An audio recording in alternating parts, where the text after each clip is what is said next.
ហូបហូបក្រុមការងារផ្ទាល់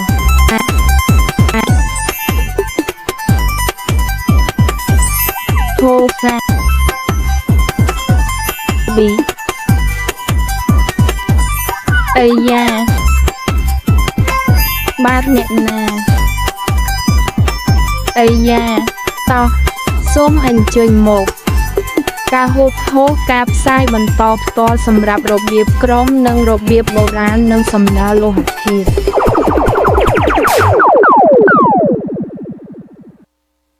កំពូលអាហារចេះស៊ីផ្សេងគ្នាជំរាបសួរសំណួរទី1គឺឈីសសំណួរបន្ទាប់គឺកម្ចាត់ឈីហើយភ្នាល់បាជនដើម្បីរុំឈីយកបន្ថែមហើយលាយវាហើយបន្ថែមអាយអននិងហ្វ្រីញ៉ាំហើយរីករាយជាមួយវាដំបងហើយរុំនិងបន្ថែមជាមួយស៊ុតនេះនិងលាយនេះហើយចាក់ទៅនេះនិងចៀនជ្រៅវាហើយរីករាយជាមួយវាដំបងដាក់លេហើយបន្ទាប់មកកិនវាជាមួយនឹងបន្ទាប់មករ៉េបនិងមឿអឡាម្សៅនិងអំបិលរួចចៀនឲ្យជ្រៅរួចញ៉ាំវាដោយរីករាយ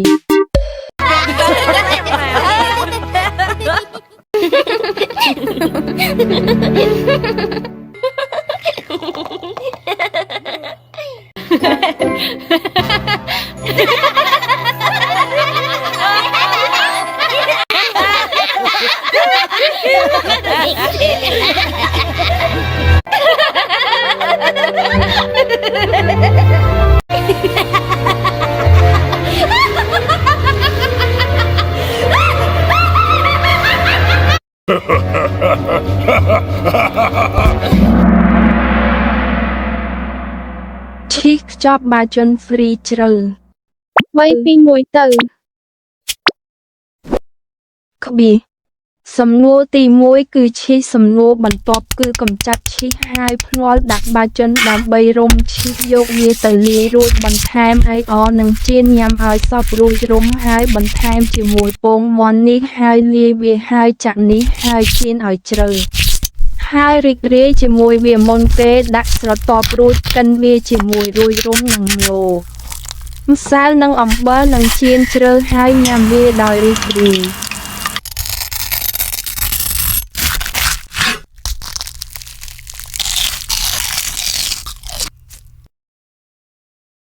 ទី1គឺឈី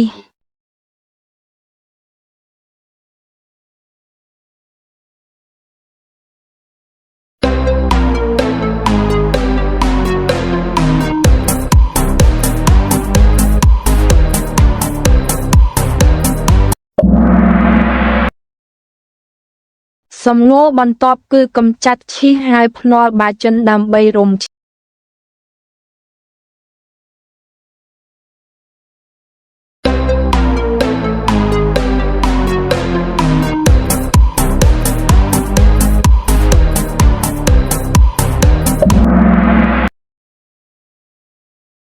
សំណួរបន្ទាប់គឺកម្ចាត់ឈីហើយភ្នាល់បាជនដើម្បីរុំ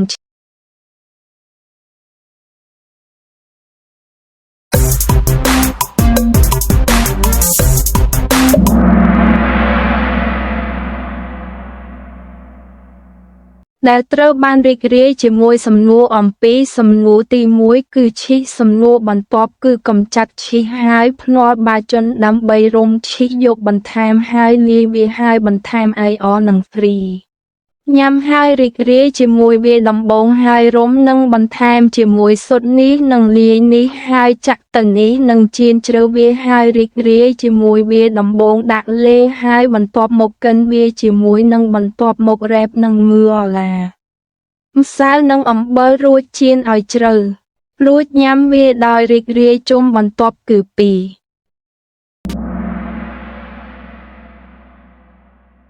កង់បាជន GC 3 2 1ទៅដំបងបើកហើយរុំហើយបន្ថែមស៊ុតនេះហើយលាយវារួចចាក់វាចូលហើយបន្ថែមវាហើយចៀនឲ្យជ្រៅហើយរីករាយ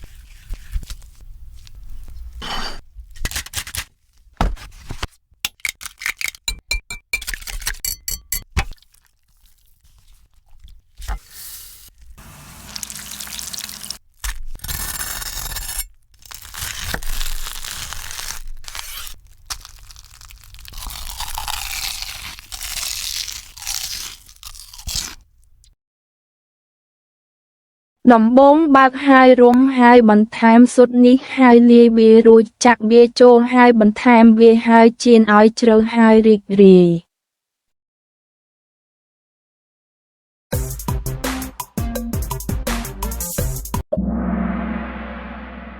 ដែលត្រូវបានរីករាយនឹងសំណួរអំពីការបើកដំបងហើយរុំហើយបន្ថែមជាមួយស៊ុតនេះនឹងលាយវាហើយចាក់វាហើយបន្ថែមវាហើយចៀនវាហើយរីករាយជាមួយវាជុំបន្ទាប់គឺ3តើអ្នកនឹងញ៉ាំអាហារនេះទេ3 2 1ទៅដំបងដាក់លេរួចកិនវាឲ្យម៉ត់រួចកាត់វាចេញរួចដាក់ជាមួយម៉ូហ្សារ៉េឡារួចរុំបាជិនរួចដាក់ពងមាន់និងម្សៅនិងអំបិលរួចចៀនឲ្យជ្រៅរួចញ៉ាំឲ្យឆ្ងាញ់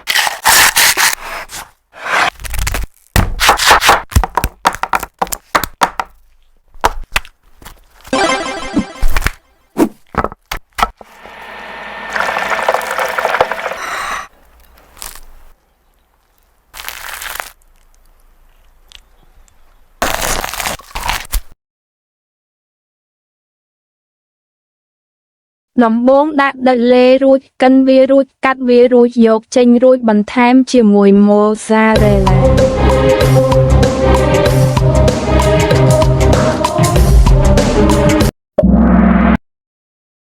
រួចរុំប៊ីចេងរួចដាក់ស៊ុតនិងម្សៅនិងអំបិលរួចចៀនឲ្យជ្រៅរួចញ៉ាំចូលចិត្ត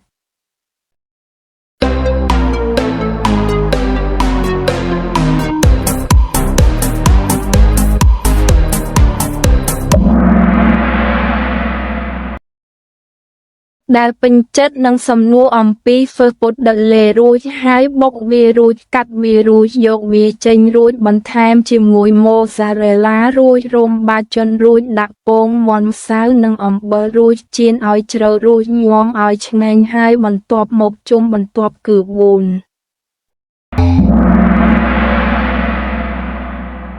ប៉ោមឈីសចៀនជ្រៅ3 2 1ទៅ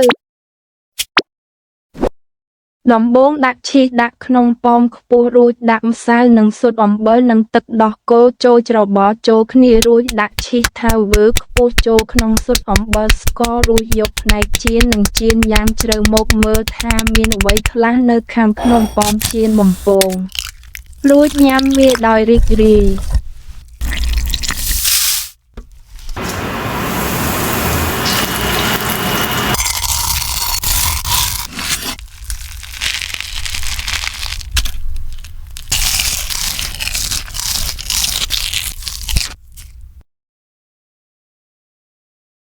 ដំបងដាក់ឈីសដាក់ក្នុងប៉មខ្ពស់រួចដាក់ម្សៅនិងស៊ុតអំបិលនិងទឹកដោះគោរួចច្របល់ចូលគ្នា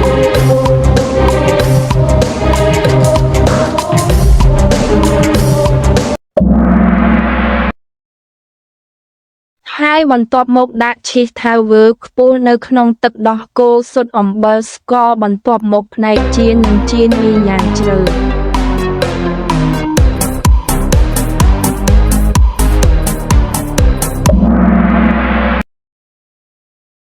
ហើយបន្ទាប់មកសូមមើលអ្វីដែលនៅខាងក្នុងប៉មឈីសចៀនជ្រៅហើយបន្ទាប់មកញ៉ាំវាហើយរីករាយ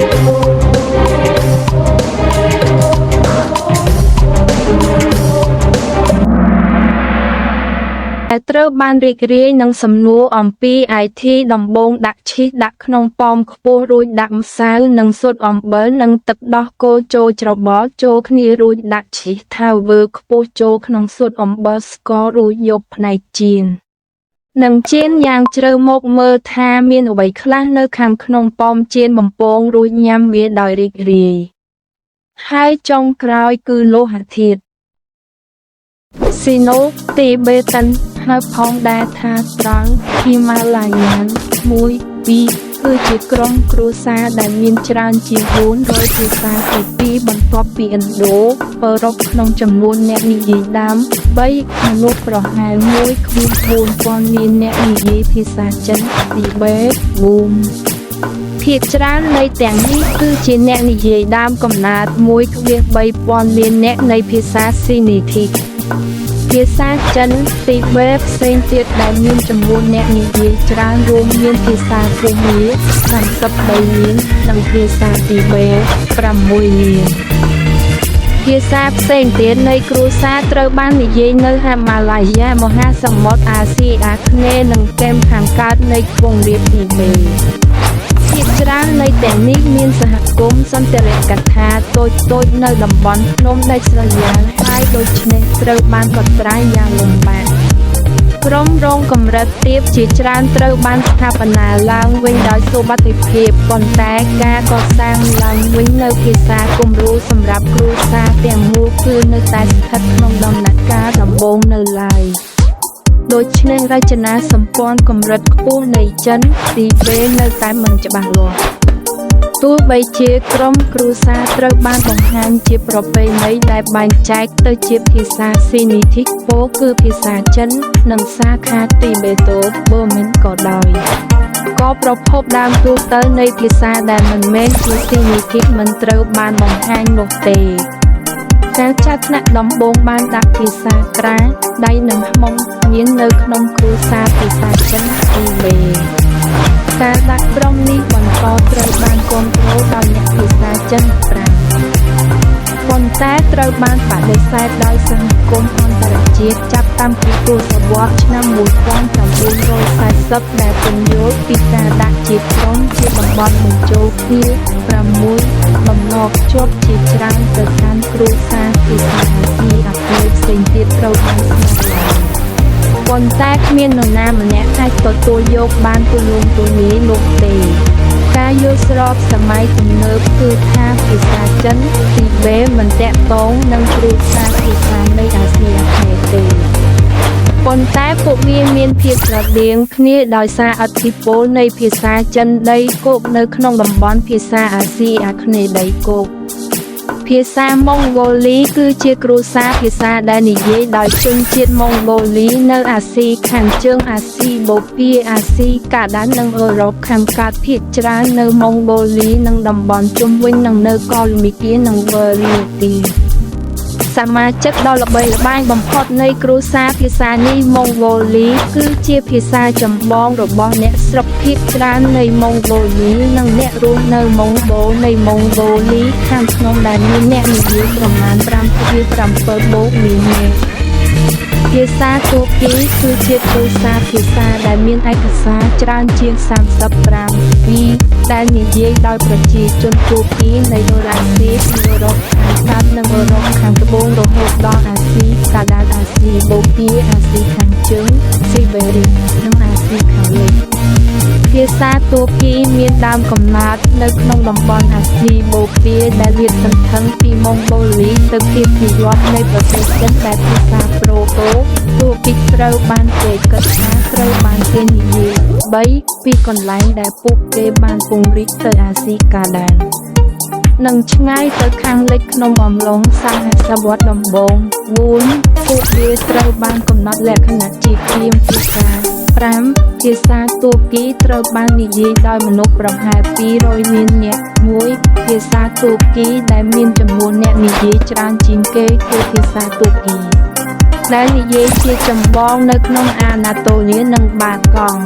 អ្នកនិយាយដើមរបស់វាមានចំនួនប្រហែល38%នៃអ្នកនិយាយទូគីទាំងអស់បន្ទាប់មកដោយរូបបេក្ខលក្ខណៈដូចជាភាពសុខដុមស្រៈការបូកបញ្ចូលគ្នាលំដាប់វត្ថុទៅរយៈសាស្ត្រនិងកង្វះនៃយេនឌ័រវេយ្យាករណ៍គឺស្ទើរតែជាសកលនៅក្នុងគ្រួសារទូគី4មានកម្រិតខ្ពស់នៃភាពវៃឆ្លាតទៅវិញទៅមកនៅពេលដែលមានការប៉ះពាល់កម្រិតមធ្យមក្នុងចំណោមភាសាឱកាសផ្សេងៗដែលរួមមានទូគីអាស៊ីបៃឡង់ទូមីកាស្កៃចាហាមហាវិទូពីកាបនិងបាល់ខាន់ដាវទូគីក៏ដូចជាឱកាសពីសិនព្រីមៀមថា6ភាសាទូគីផ្សេងទៀតបង្ហាញពីភាពខុសប្លែកគ្នានៃភាពវៃឆ្លាតទៅវិញទៅមកនៅក្នុងក្រុមរងរបស់ពួកគេផងដែរ ទោះបីជាវិធីសាស្ត្រនៃការចាត់ថ្នាក់មានភាពខុសប្លែកគ្នាក៏ដោយភាសាទូគីជាធម្មតាត្រូវបានចាត់ទុកថាត្រូវបានបែងចែកទៅជាពីរផ្នែកគឺអគូដែលសមាជិកតែមួយគូដែលនៅរស់គឺជួបនិងខមមិនទូគីដែលរួមបញ្ចូលភាសាទូគីផ្សេងទៀតទាំងអស់ភាសាទូគីបង្ហាញពីភាពស្រដៀងគ្នាជាច្រើនជាមួយនឹងភាសាម៉ុងហ្គូលីតង់បូកូរ៉េនិងភាសាជប៉ុនភាពស្រដៀងគ្នាទាំងនេះបាននាំឲ្យអ្នកភាសាវិទ្យាមួយចំនួនរួមទាំងតាឡាតេអ៊ីនស្នើឲ្យមានគ្រូសាភាសាអាល់តាអ៊ីកទោះបីជាសំណើនេះត្រូវបានបដិសេធយ៉ាងទូលំទូលាយដោយអ្នកភាសាវិទ្យាប្រវត្តិសាស្ត្រក៏ដោយ7-8ភាពស្រដៀងគ្នាជាមួយភាសាយូរ៉ានី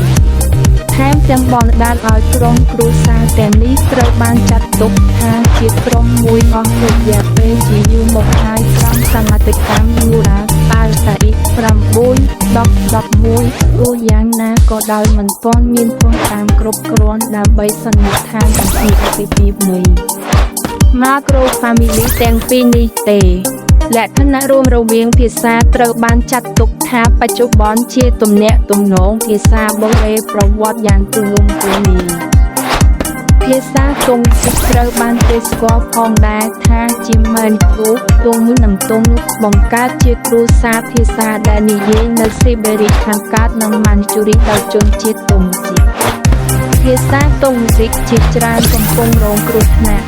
មានអ្នកនិយាយដើមកំណើតប្រហែល75,000អ្នកនៃភាសារស់នៅរាប់សិបនៃគ្រួសារភាសាតុងស៊ីកពាក្យតុងស៊ីកគឺមកពីពាក្យក្រៅសម្រាប់ប្រជាជនអ៊ីវ៉ាន់ទូបែងពីដែលប្រើដោយយ៉ាគុតតុងភាសាតុងស៊ីកក្រៅបានគេភាសាកូរ៉េគឺជាភាសាគ្រួសារតូចមួយដែលមានភាសាកូរ៉េនិងជេជូក្រោយមកទៀតត្រូវបានពិពណ៌នាជាញឹកញាប់ថាជាគ្រាមភាសានៃភាសាកូរ៉េប៉ុន្តែមិនអាចយល់បានទៅវិញទៅមកជាមួយពូជកូរ៉េដីគោក Alexander Wolin ក៏បានស្នើផងដែរថាគ្រាមភាសាយោគជិននៃភាគឦសានឆ្ងាយគឺតែត្រូវបានសម្គាល់ស្រដៀងគ្នាភាសាកូរ៉េត្រូវបានចងក្រងជាឯកសារយ៉ាងបរិបូរណ៍ចាប់តាំងពីការបញ្ចូលអក្ខរក្រមហាមួយនៅសតវត្សទី15ការបកប្រែភាសាកូរ៉េមុនដោយប្រើអក្សរចិនគឺពិបាកបកស្រាយជាងពូជទំនើបទាំងអស់គឺមកពីជនជាតិកូរ៉េចាស់នៃរដ្ឋយូនីសៃស៊ីឡាដែលបានបង្រួបបង្រួមនគរទាំង3នៃប្រទេសកូរ៉េអ្វីដែលត្រូវបានគេស្គាល់តិចតួចនៃភាសាផ្សេងទៀតដែលនិយាយនៅលើឧបទ្វីបមុនការបង្រួបបង្រួមស៊ីលិនចុងសតវត្សទី7ភាគច្រើនមកពីឈ្មោះទីកន្លែងភាសាទាំងនេះខ្លះត្រូវបានគេជឿថាជាភាសាកូរ៉េប៉ុន្តែក៏មានភស្តុតាងដែលបង្ហាញថាភាសាជប៉ុនត្រូវបានគេនិយាយនៅតំបន់កាដានិងភាគខាងត្បូងនៃឧបទ្វីបមានការប៉ុនប៉ងជាច្រើនដើម្បីភ្ជាប់ភាសាកូរ៉េជាមួយក្រុមគ្រួសារភាសាផ្សេងទៀតដែលភាគច្រើនជាញឹកញាប់ជាមួយតុងស៊ីកឬចាប៉ូនិកប៉ុន្តែมันមានទំនាក់ទំនងសែនដែលបានស្នើឡើងត្រូវបានបង្ហាញឲ្យឃើញទាំងស្រុងនោះទេទីទំព័រដែលត្រូវការ 3A ភាសាជប៉ុនឬភាសាជប៉ុន Ryukyu គឺជាគ្រួសារភាសាមួយមានភាសាជប៉ុនដែលនិយាយនៅក្នុងកោះសំខាន់នៃប្រទេសជប៉ុននិងភាសា Ryukyu ដែលនិយាយនៅកោះ Ryuki គ្រួសារនេះត្រូវបានទទួលយកជាសកលដោយអ្នកភាសាវិទ្យាហើយការវិវត្តដ៏សំខាន់ត្រូវបានធ្វើឡើងក្នុងការស្ថាបនាឡើងវិញនៅភាសាគំរូប្រូតូចាប៉ូនិកមួយការស្ថាបនាឡើងវិញបង្កប់នៃការបំបែករវាងជាងភាសាទាំងអស់នៃភាសាជប៉ុននិងទូទាំងយុគមទាំងអស់ប្រហែលជាមុនសតវត្សទី7ភាសាហាជីជូដែលនិយាយនៅលើកោះអាយស៊ូក៏ត្រូវបានរួមបញ្ចូលផងដែរប៉ុន្តែទីតាំងរបស់វានៅក្នុងគ្រួសារគឺមិនច្បាស់លាស់